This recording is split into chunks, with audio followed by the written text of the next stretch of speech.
Hello दोस्तों, आज हम बात करने वाले हैं नवरात्र के बारे में। नवरात्रि 2025 स्वार्थ सिद्धि समेत कई शुभ योग में नवरात्र का आरंभ होने जा रहा है। तो जाने क्यों 9 नहीं 8 दिन ही रखे जाएंगे नवरात्रि के व्रत। मेरे चैनल भारतीय संस्कृति में आपका स्वागत है। जय माता दी भक्तों, आप सभी को नवरात्रि की हार्दिक शुभकामनाएं। माता रानी से आशा करती हूँ कि मेरे प्रिय श्रोताओं के लिए माता रानी बहुत सारी खुशियाँ लेकर आए। इतना तो हम सभी को पता है कि नवरात्रा कब से शुरू हो रहे। चैत्र नवरात्रि 30 मार्च यानी रविवार से शुरू हो रही है और चैत्र शुक्ल प्रतिपदा से नवरात्रि शुरू होगी। नवरात्रि में माँ भगवती के 9 स्वरूपों की पूजा की जाती है और बसंत ऋतु में आने की वजह से चैत्र नवरात्रि को बासंतीय नवरात्रि भी कहा जाता है। चैत्र नवरात्रि 2025 कई शुभ योग में शुरू हो रही है, लेकिन इस बार 9 दिन नहीं 8 दिन ही व्रत रखा जाएगा। चैत्र नवरात्रि की शुरुआत चैत्र शुक्ल प्रतिपदा से होती है और इस साल नवरात्रि 30 मार्च रविवार से शुरू हो रही है।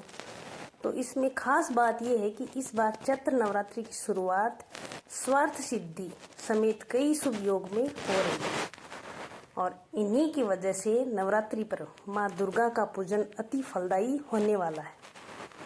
हालांकि रविवार से शुरू हो रही नवरात्रि में इस बार 8 दिन ही व्रत रखा जाएगा, लेकिन माता के 9 स्वरूपों की पूजा अवश्य होगी।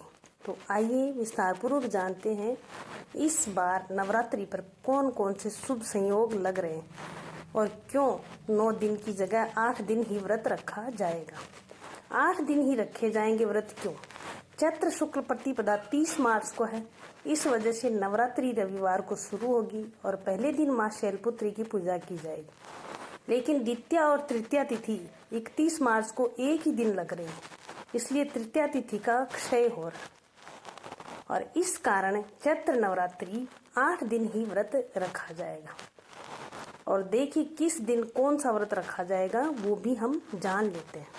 30 मार्च को प्रतिपदा माँ शैलपुत्री पूजन है। 31 मार्च को द्वितीया तिथि माँ ब्रह्मचारिणी पूजन है सुबह 9:15 बजे तक। इसके बाद तृतीया तिथि माँ चंद्रघंटा पूजन लगेगी, लेकिन इसका तृतीया का क्षय होगा। 1 अप्रैल चतुर्थी तिथि माँ कुष्मांडा पूजन है। 2 अप्रैल पंचमी माँ स्कंद माता पूजन है और 3 अप्रैल षष्ठी माँ कात्यायनी पूजन है तथा 4 अप्रैल सप्तमी माँ कालरात्रि पूजन है और 5 अप्रैल अष्टमी माँ महागौरी पूजन है तथा 6 अप्रैल नवमी माँ सिद्धिदात्री पूजन है और 7 अप्रैल को दशहरा या नवरात्रि पारण।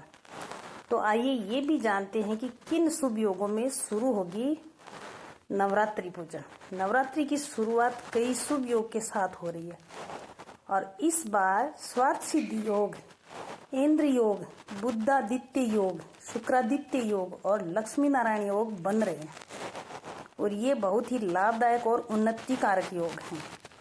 माँ दुर्गा की भक्ति भाव से पूजा करके आप इन योग में अपने जीवन को सुखी और समृद्ध बना सकते हैं। और नवरात्रि पूजन का शुभ मुहूर्त भी जान लेते हैं। चैत्र नवरात्रि का आरंभ 30 मार्च को सूर्योदय के साथ होगा और ये 6 मार्च को नवमी तिथि के साथ समाप्त होगी। इसमें पूजा का आरंभ करने के लिए दोपहर में अभिजीत मुहूर्त उत्तम है, जिससे घट स्थापना करना बेहद शुभ होगा। वैसे सूर्योदय के साथ भी आप नवरात्रि पूजन कर सकते हैं, लेकिन सुबह 10:30 बजे से दोपहर 12 बजे के बीच घट स्थापना करने से बचें, क्योंकि उस टाइम भद्रा का योग बन रहा है। तो या तो 10:30 से पहले करें या 12:30 के बाद करें घट स्थापना। और इस बार माता रानी हाथी पर सवार होकर आएंगी माँ दुर्गा, और इस बार माँ दुर्गा हाथी पर सवार होकर आएंगी। माता का हाथी पर सवार होकर आना बहुत शुभ योग माना जाता है। हाथी को शांति और शुभता का प्रतीक माना जाता है और माँ का हाथी पर आना खुशहाली और धन धान्य में बढ़ोतरी का संकेत समझा जाता है, क्योंकि ये गजकेसरी योग होता है जो लक्ष्मी का प्रतीक होता है। और आइए जान लेते हैं कि माँ दुर्गा के स्वरूपों के बारे में। माँ दुर्गा के सभी स्वरूपों के नाम का अर्थ पहले दिन माँ शैलपुत्री की पूजा की जाती है। माँ को पहाड़ों की पुत्री माना जाता है। दूसरे दिन माँ ब्रह्मचारिणी का पूजन होता है। माँ ब्रह्मा के सम्मान आचरण करने वाली मानी जाती है। तीसरे दिन माँ चंद्रघंटा की पूजा होगी। माता चांद की तरह चमकने वाली होती हैं। चौथे दिन माँ कुष्मांडा का पूजन होता है।